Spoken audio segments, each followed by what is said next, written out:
So I know I haven't watched a lot of movies lately, but I have two here that I'm wanting to talk about a little bit and share my views on them, see what you think.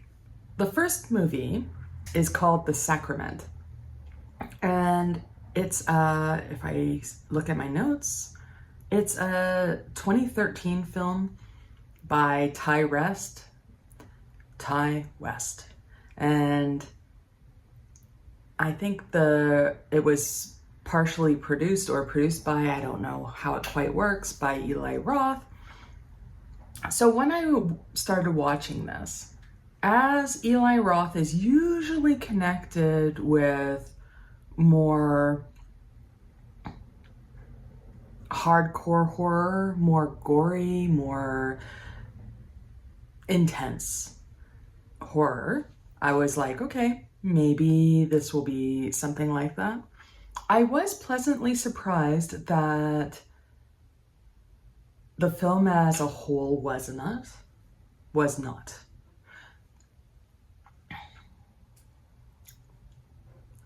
You can tell I'm having a hard time speaking today. It was not. And I'm not sure how much spoilery I should get into this film. It's not, I don't think it's a big reveal in this film. I mean, I knew about the situation of this film, where it's about, I don't want to get this wrong.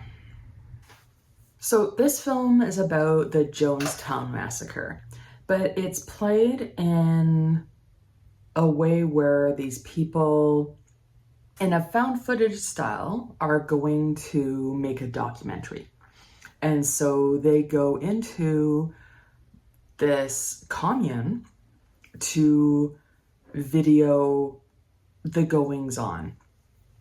And it's not really found footage, and to get into the why would kind of spoiler it, but it's not really. I found that early on in the film, they were making film clips in situations where the person filming is not around. They would not be around. So why would we know and have shots of certain events? So in that way, that's one of the ways where it doesn't make sense. I do, however, like the documentary style of it. I just think that they broke tact with that line of style a few times, and the reasons why and why not you see certain things. So I don't really think it needed to be in a particular style. I mean, if we're contrasting with movies such as Midsommar, I always say that wrong. I think it could have been done in a way where there is some kind of documentation happening. In Midsommar, it's more so people are going to write about what's happening in this commune. So it's a little bit different. I mean, in a documentary style, I mean, it is a video medium. But yeah, on the whole, I think that the movie was done well. It is a quieter movie. I'm almost thinking that it's not horror, but I'll let you determine what's horror for you. I mean, that's the interesting thing about the horror genre is that sometimes it's in a big gray area. Now, if you don't know about the Jonestown Massacre, that is where if you ever hear someone say, well, I drank the Kool-Aid and so I did this, meaning that, okay, so I bought into what this person was saying, and so I went along with it. Or, so I surrendered myself to the process. And what that's from is in the Jonestown Massacre, people drank Kool-Aid that had, what was it, cyanide? Let me look at my notes. Yeah, they were cyanide-laced drinks. And people were told to take them. Mothers were giving them to their children. And I'm not sure the total body count, but it was quite a big commune. And so this movie is based off of that. If you know about the Jonestown Massacre, there's not a ton difference of this movie as far as, no, I'm gonna take that back. There is quite a big difference between the two stories, but as far as the main points, the stories are identical. And if you know about the one story, pretty early on, you get the sense of that in the movie. So when I started watching the movie, I was thinking that I was going to watch maybe a possession film, maybe whatever, because the cover art for the film, if you could call it cover art, I streamed it, so there's no cover for anything. The poster, I'll call it that. The poster for this film shows a very religious situation, and I'm used to that in horror being some kind of possession situation. So I went into that thinking that it was going to be that. I went into the film thinking that. I can't say that the acting was bad at all. I can't say that the filming is bad. Like, documentary style films and movies based off of somebody creating a documentary, they have lots of B-roll that might be horrible, but it's meant to be. So that's where I have to suspend judgment on whether or not the movie is shot well.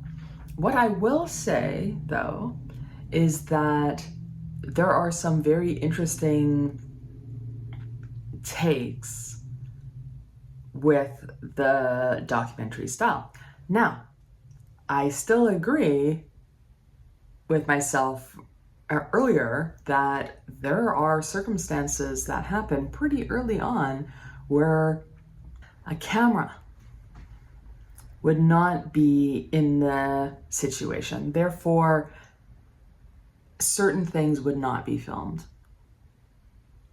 And so it's hard for me to kind of reason with what point of view do we have here, because in some instances it's far away and in an awkward skew, but it's like, who's holding this camera? So who else is there? Why do we see this? So That's a complaint that I have.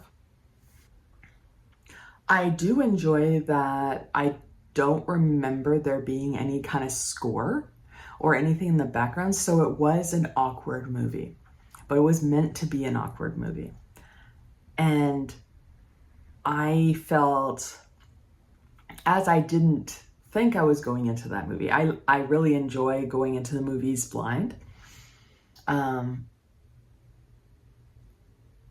As I figured out that it wasn't at all going to be a possession film, but based off of a true events that I recognize, it was very uncomfortable. I will say that. It was very uncomfortable to watch. And they did a good job with that. They made a film that I watched and was uncomfortable watching. There are lots of films when they get to that type of uncomfortability or whatever with me, I will just stop the film and walk away. Because I'll be like, what's the point? This one was good enough for me to keep watching. I won't watch it again, but I think it was a good time. I do kind of recommend the movie in the light of it's different enough from the actual event that I don't think of it as a true crime situation.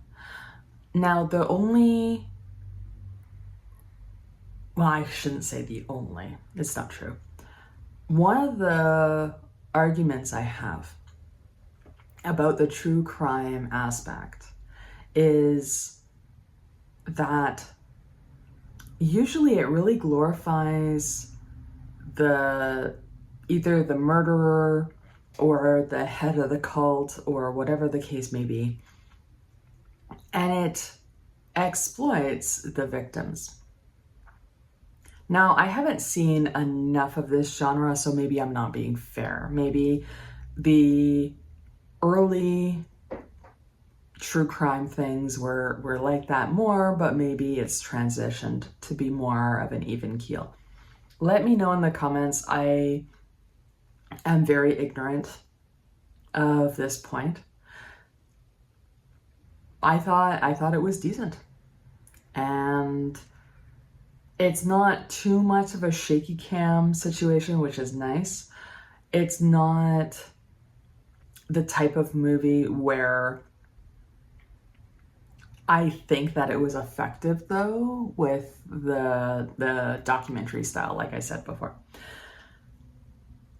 All right, so that's that film. Then I watched In a Violent Nature. Well, I loved that film. Absolutely loved it. I'm not gonna spoil anything for people, but let me look up In a Violent Nature. So In a Violent Nature is a 2024 Canadian slasher film. And that's lovely. I haven't seen an interesting take on a slasher film for a long time. And honestly, I kind of think that the 80s and early 90s really destroyed that genre. Everything was being made. Similar to how now everything kind of has some kind of reboot, sequel. So this movie is about, I got so wrapped up in the goings on that I didn't care about the plot anymore. I was just like, oh my gosh, this is awesome. So it starts off with people talking And there's some kind of necklace, like it's a locket, I think, or maybe it's just a pendant. And one of the people steals this necklace and they go off, and you hear that they're going camping or whatever. Well, when the necklace is stolen, this entity under the ground comes up, and all he wants is that little locket necklace thing back. And chaos ensues. A lot of chaos. And it's amazing. Can we say imaginative kills? Oh, we can. And we will. I said to a friend of mine after I watched a part, I said, look what the human body can do. It's not a perfect film by any means. It's a film where there's lots of downtime, which is neat. But yeah, there is lots of downtime, and there's a lot of slow shots. And I think those are intentional. I have to watch the movie again to get a full sense of what I think of that. But yeah, like, I do like, again, that there was no score. I don't think there was score. I remember a lot of walking through wood sounds. I'll have to look this up. But I don't think there was a score. And it made everything, at least to me, more eerie, more suspenseful, more whatever, because it's not a situation where there usually is a score and then all of a sudden things are quiet, so you know there's going to be a big boom and loud noises and a lot of action. You know it's a suspenseful time. This movie didn't have any of that, so the entire movie to me felt suspenseful. And there's not a lot to the movie. There's not a lot to the characters. I mean, I don't think there's an actual arc to be seen. But I don't think it's that type of movie where you need an arc. I mean, in a lot of slashers that I've seen, there's just a setup and the people are fodder. And in the film, really the highlight is on the bad guy. The most information you get is on the actual slasher, even if there's a question mark about who done it, who is killing everybody off. Because you might get more information through the kills than you do about any of the characters. And this was kind of one of those movies. So I will see this one again. And this is actually a great film that you could have in the background. You don't need to understand anything about the film. There's a lot of really beautiful forest shots. And yeah, you could have like music playing and this film is also on and people are chatting over the film and whatever. It could just be that. And this film's in the background and you have this juxtaposition between these beautiful, serene shots of the wilderness and what this killer does to his victims. So you get this awesome kind of mix. So I think this was done really well. And yeah, I look forward to it again. I don't know if I've talked on this channel before about the Hatchet films and whatnot. The Hatchet series is another slasher series that I think is worthwhile. Maybe I'll do that too. Let me know in the comments if that's something that you wanna hear about. So that's gonna be it for me today. But I hope that wherever you are and whatever you're doing, you have the best time. I will talk to you later.